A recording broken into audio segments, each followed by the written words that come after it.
आज जो गाड़ी हमारे पास रिव्यू के लिए है दैट इज़ जेकू J7। इससे पहले हमने चेरी टीगो 7 रिव्यू की है और चेरी जो है वो जेकू की पेरेंट कंपनी है। जेकू उनका लग्जरी ब्रांड है या चेरी उनका ऊपर का ब्रांड है? थोड़ा सा गाड़ी रिव्यू करते हैं तो उससे भी एक इम्प्रेशन मिल जाएगा। जेकू J7 जो है ये गाड़ी plug in hybrid electric vehicle है, PHEV है, यानी बिल्कुल टीगो 7 की तरह इसको आप इलेक्ट्रिसिटी पे चार्ज करके भी यूज़ कर सकते हैं as a pure EV and as a standard hybrid गाड़ी भी आप इसे यूज़ कर सकते हैं। पेट्रोल भी डलता है इसमें और इलेक्ट्रिसिटी पे भी चार्ज होती है। थोड़ा सा बात अगर एक्सटीरियर की करें तो काफ़ी ज़्यादा बॉक्सी किस्म की शेप है which is range rover inspired. ये गाड़ी की जो लग रहा है कि जी हेडलाइट्स हैं, ये हेडलाइट्स नहीं है। हेडलाइट्स इसकी नीचे हैं, टॉप वाली DRLs है और फॉग लाइट्स इसकी बिल्कुल यहाँ पे बॉटम पे नज़र आ रही हैं आपको। ग्रिल जो है काफ़ी एक ज़रा रोबस्ट किस्म की फील दी हुई है उसको, चंकी किस्म के ग्रिल के अंदर फिन्स चल रहे हैं। ओवरऑल गाड़ी का जो स्टांस है वो काफ़ी क्लीन लाइंस के अंदर चल रहा है। गाड़ी के अगर हम साइड प्रोफाइल पे आते हैं तो इस गाड़ी के अंदर 19 इंचेस का डायमंड का रिम आ रहा है और इसका जो टायर साइज है एग्जैक्टली इट इज 235/50 R19। काफ़ी चंकी किस्म का पिलर चल रहा है। टॉप पे आपको रूफ रेल्स मिल रहे हैं गाड़ी के, स्टेटिंग दी ऑब्वियस। गाड़ी में एक फुल साइज पैनोरामिक सनरूफ आ रहा है। स्ट्रेट कैरेक्टर लाइन जोन सी हैं वो पीछे आके भी बड़ी खूबसूरती के साथ मर्ज हो रही हैं। बैक पे लेटेस्ट ट्रेंड चल रहा है। गाड़ी की जो टेल लाइट है वो एंड टू एंड चल रही है पीछे। इस गाड़ी के अंदर जो बैटरी आई थिंक वो if I am not wrong BYD की ब्लेड बैटरी, और जो वाटर रेजिस्टेंस है उसकी वो कैटेगरी वाइज इसके डिफरेंट ग्रेड्स होते हैं, वो IP68 है। बैटरी की जो कंपनी वारंटी दे रही है जेकू लोकली निषाद ग्रुप जो सा है वो इसको बैकअप दे रहा है और कंपनी जो इसकी यहाँ पे लोकल वारंटी दे रही है बैटरी की that is 8 years and 1,60,000 kilometres. और उसके अलावा जो इंजन और ड्राइव ट्रेन की वारंटी है आपकी वो 6 years या 1,50,000 किलोमीटर्स है। अब मेरा ख्याल है चलते हैं ज़रा गाड़ी के इंटीरियर की तरफ और इंटीरियर की बात भी करते हैं। गाड़ी आपको पहले से स्टार्ट ही मिलेगी। इसमें जो सीट है वो वेलकमिंग सीट है, यानी कि for easy entry and exit वो सीट आगे या पीछे हो सकती है ताकि आपको बैठने में आसानी हो। और उसके अलावा जो सीट है ये मेमोरी सीट है और इसके आपको 3 प्रीसेट्स मिलते हैं, लेकिन इसके जो प्रीसेट के बटन्स हैं वो आपको कहीं पे कोई फिजिकल बटन नहीं मिलेगा, वो प्रीसेट के बटन्स आपको स्क्रीन के अंदर मिलेंगे। अच्छा, अब इंटीरियर की अगर बात करें तो बिल्कुल एक बेसिक सा लेआउट है। फ्लैट डैशबोर्ड है, एंड टू एंड एक यहाँ पे सिल्वर लाइन चल रही है। सेंटर के वेंट्स उसमें हिडन टाइप लग रहे हैं और जो 2 मेन प्रोमिनेंट वेंट्स हैं वो गाड़ी के आपको साइड पे नज़र आ रहे हैं। इंफॉर्मेशन क्लस्टर की बात करें तो मेरे सामने एक सिंगल यहाँ पे स्क्रीन है जो कि आपकी basic speed information, driver information, power, trip meter की सेटिंग्स वो सारा कुछ शो कर रही है। एंड मेरे पास सामने एक हेड्स अप डिस्प्ले भी है जो कि मेरा ख्याल है चेरी टीगो 7 के अंदर मिसिंग है, उसमें आपको हेड्स अप डिस्प्ले नहीं मिल रहा। सेंटर के अंदर जो इसका मेन कंट्रोल यूनिट है वो भी अगेन एक सिंगल बहुत बड़ी ह्यूज साइज की स्क्रीन है। BYD की तरह रोटेट नहीं होती, इसका जो लेआउट है वो वर्टिकल ही है, लेकिन इस स्क्रीन के साथ आपको जो फिज़िकल बटन्स हैं वो नहीं मिल रहे। फिज़िकल बटन जो थोड़े बहुत मिल रहे हैं वो आपको EV मोड के, HEV मोड के, यहाँ पे हैज़र्ड बटन है, दरवाजे अनलॉक आपने करने हैं उसका है, ड्राइविंग मोड्स का बटन है और एक आपके पास ऑटो का बटन है। यहाँ पे मेरे पास एक सेंटर कंसोल है जो कि काफ़ी अच्छे डिसेंट साइज़ का है। स्प्लिट 2 वे ये सेंटर कंसोल इसका ओपन होता है। एक जो चीज़ मुझे बहुत अच्छी लग रही है देख के वो इस गाड़ी में भी सोनी का साउंड सिस्टम है, ब्रांडेड और काफ़ी अच्छा बजता है बाय द वे। लाइट्स के बटन्स हैं सारे कंट्रोल्स वो ड्राइवर के राइट साइड पे मिलते हैं आपको, क्योंकि नॉर्मल कन्वेंशनल गाड़ी में इस जगह पे जहाँ पे लाइट कंट्रोल्स होते हैं ये एक्चुअली इस गाड़ी का गियर लीवर है। ये अगर आप किसी और गाड़ी से आ रहे हैं तो प्रॉबेबली शायद शुरू में आपको थोड़ा सा ऑड लगे कि ये गियर लीवर है, गियर सेलेक्टर है इस गाड़ी का। स्टीयरिंग लेदर स्टिच्ड है, डी शेप्ड स्टीयरिंग है और इंटरेस्टिंगली स्टीयरिंग की जो शेप है और जो बटन्स हैं वो एग्जैक्टली सेम है जो कि आपको चेरी की गाड़ियों में नज़र आते हैं।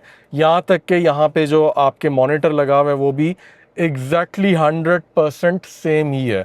ये जो इसकी वैनिटी लाइट है ये वैसे टीगो 7 की ज़्यादा अच्छी थी, उसमें ये ना बड़ा एक खूबसूरत फैब्रिक फिनिश का ही लिट था और जब खोलते थे तो पूरे सराउंड के अंदर आपको लाइट मिलती थी। इसकी वैनिटी लाइट जो है वो एक सिंगल साइड के ऊपर है। हेडरूम फ्रंट का ठीक है, ये पिलर्स थोड़े से बॉक्सी शेप की वजह से चंकी हैं। रूफ लाइनर गाड़ी के अंदर जो है वो काफ़ी लाइट से कलर के, ऑलमोस्ट वाइट के करीब है, या आप इसको ऐश वाइट कह लें, ये लाइट ग्रे कह लें।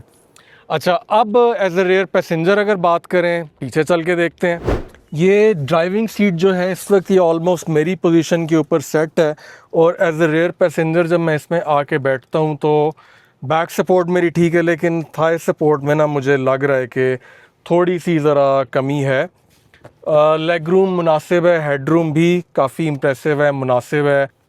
थोड़ा सा यहाँ पे ये जो हेडरेस्ट के बटन्स की प्लास्टिक क्वालिटी है काफ़ी कुछ रफ़ टाइप लग रही है। जो पैसेंजर सीट है वो उसको आप पीछे से बैठ के भी कंट्रोल कर सकते हैं। सो अगर तो आपके बच्चे शरारती हैं तो पैसेंजर सीट वाला जो है काफ़ी परेशान होगा।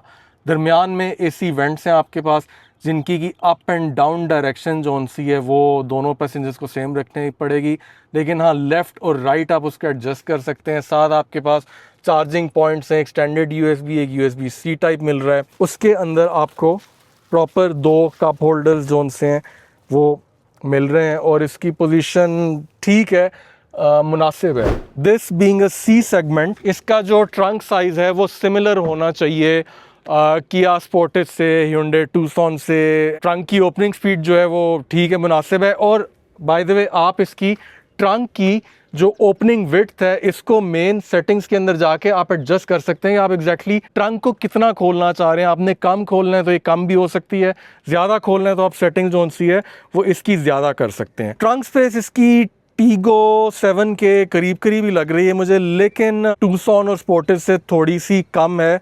यहाँ पे भी इसकी जो डेप्थ है ट्रंक की वो इतनी ज़्यादा नहीं है। इसका यहाँ पे एक सेपरेटर आ जाता है जो कि बाकी क्रॉसओवर में भी आ रहा है, वो लग के तो बिल्कुल ही इसकी जो डेप्थ है वो काफ़ी ज़्यादा कम होगी। यहाँ पे नीचे अगर इसको देखें तो ये देने की क्या ज़रूरत थी, अगर इसकी जगह ये प्रॉपर एक बड़ी ट्रे हो जाती तो मेरा ख्याल है गाड़ी का जो ट्रंक है वो अच्छा खासा डीप फील होता। मेरा ख्याल है इसको देने की वजह ये कि उन्होंने जो लोडिंग लिप है उसके साथ इस बेस को बराबर किया हुआ है, सो लोडिंग लिप ऊंचा रह जाता, नीचे चला जाता। वेल उसको ये फिगर आउट कर लेते।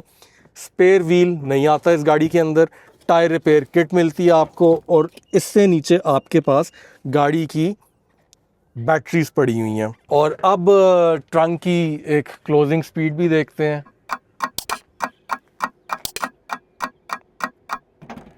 सो व्यूअर्स, अब आप लोगों के साथ मैं इस गाड़ी के जो ड्राइविंग डायनामिक्स हैं और अपना जो मेरा ड्राइविंग एक्सपीरियंस है वो भी शेयर करता हूँ। हमने इससे पहले अभी 2-3 गाड़ियाँ बहुत सिमिलर प्रोडक्ट ऑफरिंग रिव्यू की थी, जिसमें एक आपके पास चेरी टीगो 7 आ जाती है जिसकी पावर ट्रेन तो ऑलमोस्ट एग्जैक्टली सेम है, और Deepal SO5 which is a रीव, लेकिन फिर भी इसी प्राइस ब्रैकेट में आपको वो पड़ती है। Right from the start as a driver जो मैंने एक चीज़ फील की है वो ये है कि इसका कंफर्ट जो है वो मुझे काफ़ी अच्छा लग रहा है। अगर मैं कंपेयर करूं ऑब्वियसली SO5 के साथ, तो उसमें बीइंग अ पैसेंजर वो तो आपको ज़ीरो ग्रेविटी सीट भी मिलती थी, लेकिन जो एज अ ड्राइवर इसमें एक मुझे एडिशनल चीज़ ज़्यादा अच्छी लगी है वो ये कि जो इसकी लंबार सपोर्ट है वो 4 वे एडजस्टेबल है। मतलब ये ऊपर नीचे आगे पीछे चारों तरफ ये हो जाती है। जो मैंने एक और इसमें चीज़ देखी है जो कि टीगो 7 से मिसिंग थी वो ये कि ड्राइवर के लिए हेड अप डिस्प्ले है, और ये चीज़ दीपाल SO5 में थी लेकिन उसमें कन्वेंशनल इंस्ट्रूमेंट क्लस्टर नहीं था। इसमें आपको head up display, obviously instrument cluster और इंफोटेनमेंट स्क्रीन, ये तीनों चीज़ें प्रोवाइड की जा रही हैं। ऑब्वियसली ये उन लोगों के लिए ज़्यादा फेवरेबल है जो ज़्यादा स्क्रीन्स के साथ खेलना चाहते हैं, वो कोई भी किसी भी तरह का कॉम्प्रोमाइज़ एटलीस्ट इंफॉर्मेशन में नहीं करना चाहते। फिर अब अगर हम जैसे अभी स्पीड की बात करें तो रफली अभी मैं 100 किलोमीटर पर आवर पे हूँ, और इसकी रोड नॉइज़ जो है मेरे एक्सपीरियंस में थोड़ी सी ज़्यादा फील हो रही है रोड नॉइज, जो कि मैं एक्सपेक्ट नहीं कर रहा था कि इस गाड़ी में रोड नॉइज इस तरह की नहीं आनी चाहिए थी, बट काफी सिग्निफिकेंट है वो। यस, जो मुझे एक चीज बहुत अच्छी लगी है, अच्छी भी लगी है, बुरी भी लगी है। जो बहुत अच्छी लगी वो ये कि इसकी रिस्पॉन्स बहुत आला है। आपको मतलब कहीं भी आप क्लिक करते हो फौरन से पहले वो रिस्पॉन्ड करे, कोई किसी किस्म का लैग नहीं है, डिले नहीं है। और सेकेंडली इसकी जो रेजोल्यूशन और डिस्प्ले है वो बहुत, आपको वो नहीं कि फोकस करना पड़ रहा है या आपको स्क्रीन जोन सी है वो डिम नज़र आ रही है, उस तरह का नहीं है। काफ़ी कन्वीनियंट है विजिबिलिटी वाइज भी। जो चीज़ मुझे अच्छी नहीं लगी, स्पेशली मैं कंपेयर करूंगा टीगो 7 के साथ और दीपाल SO5 के साथ। टीगो 7 के अंदर आपको यहाँ पे याद होगा कि temperature control, fan button mode वो सेपरेट टच भी मिल रहे थे स्क्रीन के अलावा। इसमें वो चीज़ नहीं है। टू बी ऑनेस्ट मैं इसको वैसे देख रहा हूँ थोड़ा सा ना, या तो भाई बुढ़ा हो गया हूँ अगर मैं, तो हो गया हूँ फिर क्या कह सकता हूँ, लेकिन इनकन्वीनियंट है ये चीज़ ऑनेस्टली। यही चीज़ वैसे तो फिर दीपाल SO5 में तो खैर आपके पास मजीद वो ज़्यादा डिपेंडेंसी ऑन द स्क्रीन। तो आई थिंक ये फिर टीगो 7 और उसके कहीं दरमियान में आती है कि टीगो 7 में आपको फिजिकल बटन्स दिए जाते हैं, इसमें आपके पास ये एक स्क्रीन है लेकिन उसके नीचे हर वक्त ये एसी के कंट्रोल्स जो हैं वो तो सामने रहते हैं रिगार्डलेस आप कहीं भी जाएंगे। मतलब होम का भी आपके सामने है, व्हीकल की क्विक सेटिंग्स अगर आपने करनी वो भी आपके सामने है। ये जो नीचे का मेन्यू बाय द वे आप अपनी मर्जी से चेंज भी कर सकते हो, आपके पास कस्टमाइज करने की ऑप्शन है इसको। थोड़ी सी बात अब इसके ड्राइविंग डायनामिक्स पे आते हैं। वैसे भी एक खड्डा आ गया तो सस्पेंशन का भी टेस्ट कर लेते हैं। इंटरेस्टिंग बात है कि जब भी हम खड्डे की बात करते हैं एग्जैक्टली इसी पॉइंट पे होता है, प्लान करके नहीं करते। अच्छा, सस्पेंशन का क्या ख्याल है? यार सस्पेंशन ऑनेस्टली बहुत ज्यादा सॉफ्ट नहीं है। मेरा ख्याल है दीपाल SO5 का थोड़ा सा सॉफ्ट था इसके मुकाबले में, लेकिन एट द सेम टाइम ये वो वाला हार्ड भी नहीं है जो लोग एग्जांपल्स देते हैं ना कि जी वीजल का सस्पेंशन हार्ड है, या हेवल के बारे में भी स्पेशली प्री फेसलिफ्ट के बारे में लोग कहते थे सस्पेंशन उसका खड्डों पे पता लगता है कि आप खड्डा गुजरे हो, उतना हार्ड भी नहीं है। I think this is somewhere in the middle. Anyway let's get back to the driving dynamics. उसमें सबसे जो इसमें इंटरेस्टिंग चीज़ है वो रीजेनरेटिव ब्रेकिंग। अगेन बैटरी जो चार्ज होती है वो तो एक अलग चीज़ है, लेकिन इसमें 3 लेवल्स ऑफ एडजस्टमेंट आते हैं आपके पास। अभी करेंटली मैंने इसको लो पे रखा हुआ है, लेकिन जब आप इसकी इंटेंसिटी हाई पे लेके जाते हैं तो you can actually drive it as a single pedal car. अच्छा आप जरा एक्चुअल ब्रेक भी लगाओ। टीगो 7 की ब्रेकिंग बेहतर नहीं थी इससे वैसे थोड़ी सी आराम से भाई। उसमें आई रिमेम्बर, मेरा ख्याल है मेरी सीट बेल्ट प्रॉपर एकदम लॉक हो गई थी। इसकी ब्रेक उतनी शार्प नहीं मुझे लगी वैसे। यस, ब्रेक में भी और फिर बॉडी रोल भी, you know right of the bat आप जैसी गाड़ी में बैठते हैं इसका थोड़ा सा अगर व्हीकल सेटिंग्स में जाएं, इसमें 3 ड्राइविंग मोड्स आपको दिए जाते हैं जस्ट लाइक टीगो 7, नॉर्मल, इको और स्पोर्ट। अच्छा शाहिल, आप इसको ऐसे करो कि इसका मोड चेंज करो और इसको, ये स्पोर्ट मोड में आ गई, अब स्पोर्ट मोड में चेक करो गाड़ी को। वाह यार, एक्सेलरेशन तो अच्छी है लेकिन ये गाड़ी ये क्या हो रहा है? ये गाड़ी स्वे क्यों? It's actually why is it floating? It's not feeling stable. I'm not saying कि यार सेडान वाली स्टेबिलिटी हो, बट एसयूवीज के हिसाब से भी ज्यादा, के हिसाब से भी गाड़ी ना जरा आउट ऑफ कंट्रोल हो रही है। थोड़ा सा जरा तरीके ध्यान से ब्रेक लगा के चेक करो कि ब्रेकिंग में भी ये लैक ऑफ कंट्रोल है कि नहीं। अच्छा, ब्रेकिंग में वो वाली फील नहीं है, ब्रेकिंग में वो नहीं है, एक्सेलरेशन के अंदर है। अच्छा, टॉर्क स्टेयर अपनी जगह पे, लेकिन ये टॉर्क स्टेयर नहीं है, ये इवन स्पीड के ऊपर नॉर्मल क्रूज करते हुए भी आपको फील हो रहा है कि गाड़ी फ्रंट एंड जो है वो गाड़ी का फ्लोट करना शुरू हो गया। प्रोबेबली शायद इसकी हाइट तो खैर एक फैक्टर है ही, लेकिन सबकी हाइट ऐसी होती वही बात है कि हमने बाकी भी जो क्रॉसओवर्स जिसमें टेस्ट किए हैं इस लीग की, उनमें इतनी ज्यादा आपको गाड़ी झूलती हुई नहीं नजर आती। गाड़ी के ओनर अनीक हमारे साथ हैं। अनीक, सबसे पहली चीज आप मुझे ये बताओ कि आपका बाइंग डिसीजन क्या था इस गाड़ी को लेके? You wanted a hybrid, you wanted a PHEV, fuel consumption was the concern, या फीचर्स का कंसर्न था आपको? बिकॉज क्रॉसओवर्स तो ऑनेस्टली और बहुत सी मौजूद हैं, कोरियंस भी हैं, चाइनीज भी हैं, स्पोर्टेज है, टूसॉन है। सो इस गाड़ी की तरफ आने का क्या डिसीजन था? अली भाई, जब हमने ये बुक करवा रहे थे ना, तब ये अक्टूबर नवंबर में बुक कराई थी, तब ऑप्शंस इलेक्ट्रिक चार्ज पे बहुत कम थी, जैसे PHEV या रीव्स। उस वक्त SO5 भी लॉन्च नहीं हुई थी, सबसे पहले इनिशियली ये लॉन्च हुई थी, तो तब हमने ये बुक करवाई थी। बाकी जितनी भी थी, या उनकी कॉस्ट बहुत ज़्यादा थी, जैसे स्पोर्टेज है उसकी प्राइस से काफ़ी significantly top of the line की ज़्यादा थी, टूसॉन की भी ज़्यादा थी, और H6 PHEV जो है उसकी भी ज़्यादा थी। तो ये जो है वो एक स्वीट स्पॉट पे लाई कर रही थी। आपने उस वक्त ली हाँ। थी जब इसकी प्राइस मेरा ख्याल है Price जो है 1 करोड़ के आसपास थी, हाँ, 105 तो वो बाद में हुई बाद है। में हुई है, हमने जो है वो 1 करोड़ में ही ये ली थी। तो फॉर एग्जांपल फीचर्स ऐसे क्या हैं जो आपको लग रहा था कि स्पोर्टेज में, टूसॉन में नहीं है, लेकिन इस गाड़ी में वो मिल रहे हैं आपको? स्पोर्टेड टूसॉन और इसमें जो है फीचर्स वाइज सिमिलर है, प्राइस का डिफरेंस ज़्यादा है, ठीक है। लेकिन वैसे में इसके फीचर जो मुझे पसंद है, जैसे कि हम जा रहे हैं तो ऑटोमेटिक डीफॉगिंग इसका ऑन हो जाएगा, इसका एयर प्योरीफिकेशन ऑटोमेटिक ये सेंस करके ऑन कर देगा, ऑटोमेटिक वाइपर्स हैं, पीछे इसका वाइपर है, साथ इसका इंटीग्रेटेड क्रूज कंट्रोल सिस्टम है। और सबसे मुझे अटेंशन टू डिटेल्स चीज़ें हैं, जैसे कि कॉल आएगी तो एसी वेंट्स की स्पीड खुद ही डाउन हो जाएगी और अगले बंदे की आवाज़ क्लियर आना शुरू हो जाएगी। यानी बंदा उसको कहे भाई गर्मी लग रही है, बाद में कॉल करी। बस यही है, हाँ। वो अच्छा। जब तक कॉल है तो वो थोड़ा एसी वेंट्स को डाउन करती है ताकि आवाज़ क्लियर हो जाए। ठीक है। हाँ। अच्छा, और एडास के इसमें अब सारी फीचर्स ऑलमोस्ट हैं, काफी एक्सटेंसिव स्वीट है एडास का। क्या क्या यूज किया हुआ है और क्या क्या बंद किया हुआ है उसके अंदर से, ऐसे ही क्योंकि है। वो कुछ चीजें उसमें से बहुत ज्यादा अनोइंग है। अच्छा, इसमें ADAS के फीचर जो मैं पर्सनली यूज़ करता हूँ, ज़्यादा मेनली यूज़ होता है ब्लाइंड स्पॉट मॉनिटरिंग, इसका बहुत अच्छा है। अगर पिछला वाला दरवाज़ा कर रहे हैं तो रियर जो भी गाड़ी आ रही है उसकी वार्निंग ये दे देता है, उसकी लाइट ऑन हो जाती है। और इसके अलावा बाकी ADAS में यही मेनली एडेप्टिव क्रूज कंट्रोल वगैरह फीचर्स हैं। लेन कीप यूज कर रहे हो? लेन की भी यूज़ करते हैं, जब मोटरवेज पे जा रहे होते हैं तो लेन की मोस्टली यूज़ होता है और बहुत ज़्यादा वो रिफाइंड सिस्टम है उसका। अच्छा, और जो फ्रंट कोलिजन है वो बंद रखते हो कि फ्रंट ऑन? कोलिजन इसका एक और जो इसका सेलिंग पॉइंट अच्छा है कि एक दफ़ा बंद करना है, उसके बाद भूल जाना है कि भाई रोज़ रोज़ नहीं बंद करना, क्योंकि फिर वो अगले दिन पता लगना है कि गाड़ी कहीं लगी हुई है। आपने शुरू में एक बात की कि और गाड़ियां नहीं थी जिनमें ईवी चार्जिंग की ऑप्शन हो, मतलब प्योर ईवी तो ऑफ कोर्स BYD Atto 3 थी, but EV plus petrol range anxiety वाला काम, so mixture is there. So that means के आपका कंसर्न जो था वो इकोनॉमी भी थी। अच्छा, अब मुझे ये बताओ कि इसको प्योर ईवी जो रेंज है इसकी, ठीक है। वो कितनी आप इससे ले रहे हो प्रैक्टिकली? आपने गाड़ी माशाल्लाह मैं देख रहा हूँ कोई 8,000 के करीब चला ली है। सो इसमें किस किस्म का यूजेज है? ईवी पे यूज कर रहे हो, हाइब्रिड पे यूज कर रहे हो, या आप इसको बिल्कुल ही चार्ज नहीं करते? मतलब किस तरह यूज कर रहे हो इसको?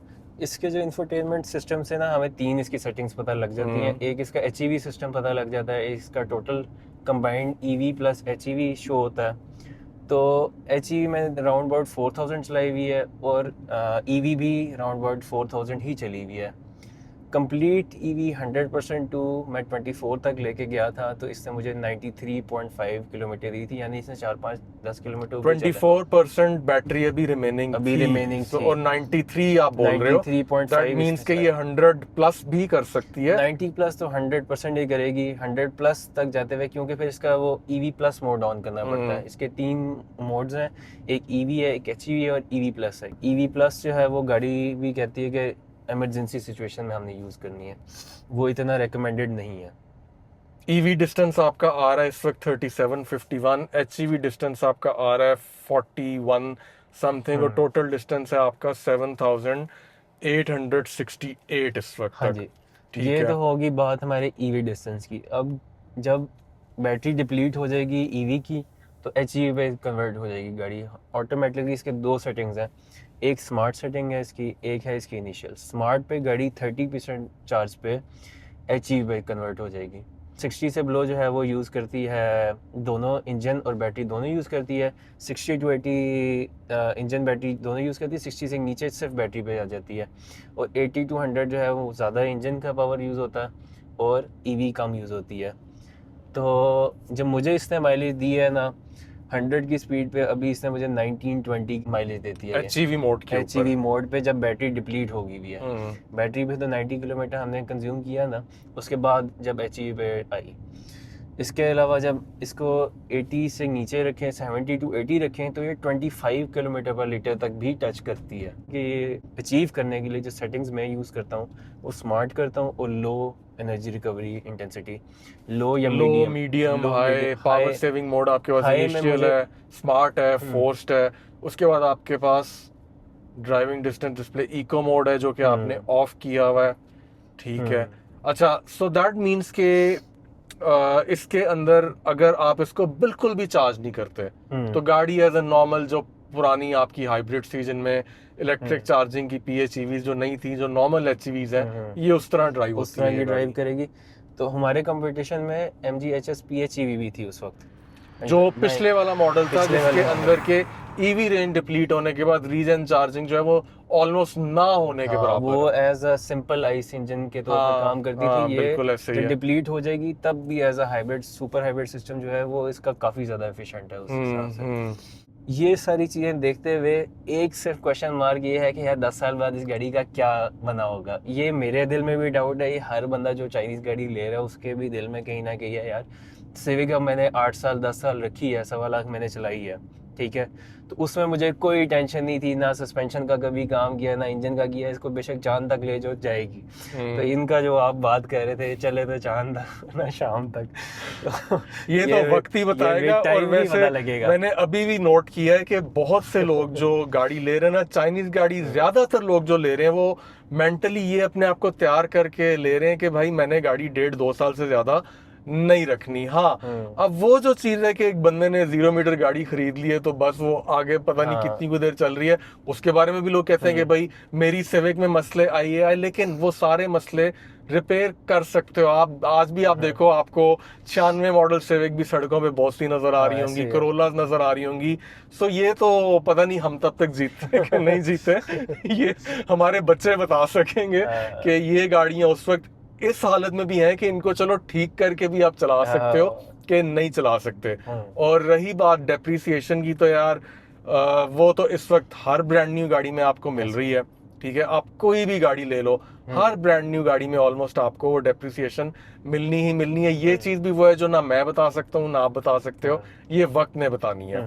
अच्छा, अब मुझे ये बताओ, मिसिंग कोई इस गाड़ी के अंदर होता है ना यार, फलानी चीज भी होती तो मुझे जरा ये चीज मिसिंग है, ये होनी चाहिए थी, ऐसी क्या चीजें हैं जो रिग्रेट होती हैं कि नहीं है इस गाड़ी के ये अंदर? वही चीज़ है जो आपने बैठते साथ कहा था कि यार वो बटन्स वगैरह कोई नहीं है, फिजिकल टच वाले बटन्स। तो ये एक चीज़ है कि फिजिकल बटन जो है वो डेफिनेटली सुपीरियर है, लेकिन जो इसका सिस्टम है आपने भी जो यूज़ किया है कि इतना क्रिस्प रिफाइंड है, बहुत रिस्पॉन्स बहुत अच्छा है उसका, रिस्पॉन्स भी बहुत अच्छा है। तो अगर मुझे ऑप्शन मिले फिजिकल बटन्स की तो मैं वो चूज़ करूँगा, लेकिन अगर बाकी गाड़ियों नेपाल वगैरह से मैं कंपैरिजन करूँ तो इसका सिस्टम इतना अच्छा है कि मेरा इतने 8,000 चलाने के बाद रिफ्लेक्स बन चुका हुआ है, और साथ वॉइस कंट्रोल से भी मैं चीज़ें इसकी कंट्रोल कर लेता होता हूँ। अच्छा, वो जो फिजिकल बटन्स की आप बात कर रहे हैं ना, वो चेरी टीगो 7 में आपको मिलते हैं। उसके अंदर स्क्रीन के नीचे आपको फिजिकल टच पॉइंट्स मिल रहे हैं, टेम्परेचर सेटिंग करनी है आपने, AC ऑन करना है, ऑफ करना है, फैन स्पीड, उसमें वो चीजें हैं विच इज कन्वीनियंट। यहाँ पे आपने वो नीचे के मेन्यू पे शो हो रही हैं आपके सेट, आप बता रहे थे कि इसको आप कस्टमाइज भी कर सकते हो इस चीज को। अच्छा, लेकिन यार अनीक, एक जो चीज है ना, वो इन गाड़ियों के जो पार्ट्स की प्राइसेस हैं यार बहुत हाई हैं। वो मतलब गॉड फॉरबिड बत्ती टूट जाए, शीशा टूट जाए, बम्पर लेना पड़ जाए, तो वो तो ऑल्दो जापानीज ब्रांड्स हैं कहने को, लेकिन उनकी लोकल गाड़ियों के पार्ट जो है वो मेरा ख्याल है जितने का उसका ओरिजिनल बम्पर आपको मिलता है कंपनी से 10 गुना कीमत में इसका मिलेगा। सो उसके अलावा ऑयल चेंज कराया इसका अभी तक?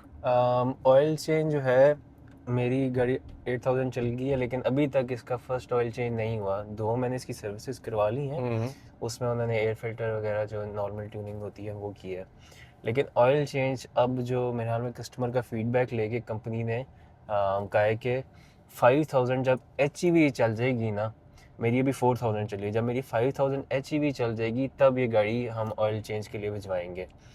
बाकी उनका रिस्पांस भी काफ़ी अच्छा है जेको वालों का।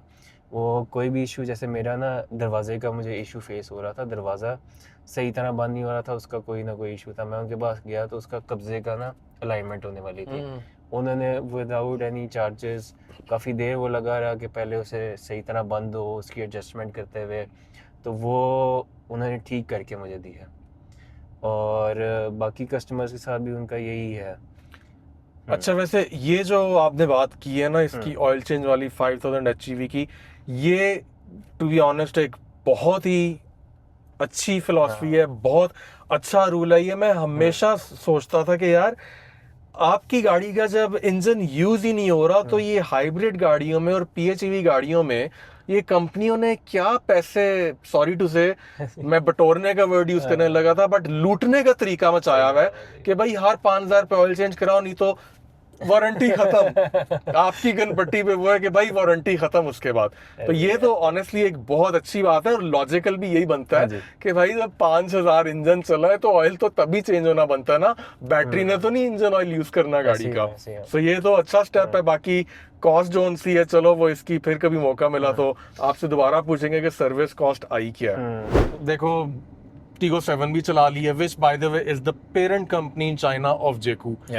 ये गाड़ी भी आज चला ली है और इसी प्राइस ब्रैकेट के अंदर आपने दीपाल SO5 भी चला ली है। yes. और MG HS अभी हमने चलाई नहीं है, लेकिन आई थिंक अनकरीब वो भी चलाएंगे। yes. तो चलो लेट्स अज्यूम कि MG HS जो है वो अपग्रेडेड है पिछले मॉडल का ही और उससे बेहतर है। तो ये जरा थोड़ा सा फैक्टर ज़हन में रख लो। ऑफ कोर्स ये फाइनल वर्डिक्ट नहीं होगा, MG HS चलाने के बाद फाइनल वर्डिक्ट आएगा, बट अज्यूम कर लो कि पिछली HS से बेहतर है। So out of these 4 options in this price bracket, Tiggo 7 versus Jaecoo J7 1 million price bracket justify होता है कि नहीं? ये फैक्टर भी बताओ।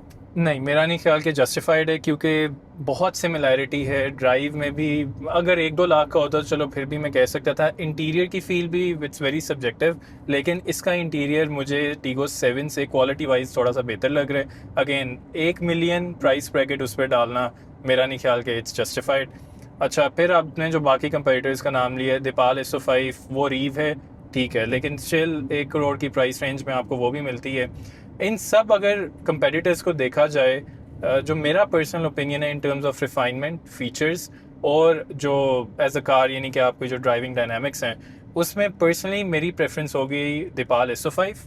अच्छा, लेकिन उसी के साथ साथ जो आपने MG की बात की है, वो वैसे गाड़ी इसी सबसे करीब है इसके ना प्राइस रेंज में। इससे 3 लाख सस्ती है। वैसे भी 102 की है वो गाड़ी। लेकिन उसमें जो एक चीज़ है which is a deal breaker for me, वो ये है कि उसमें वेंटिलेटेड आपको सीट्स नहीं दी जा रही हैं और तो एम्बिएंट लाइटिंग भी उसमें आई थिंक नहीं है इस दफा।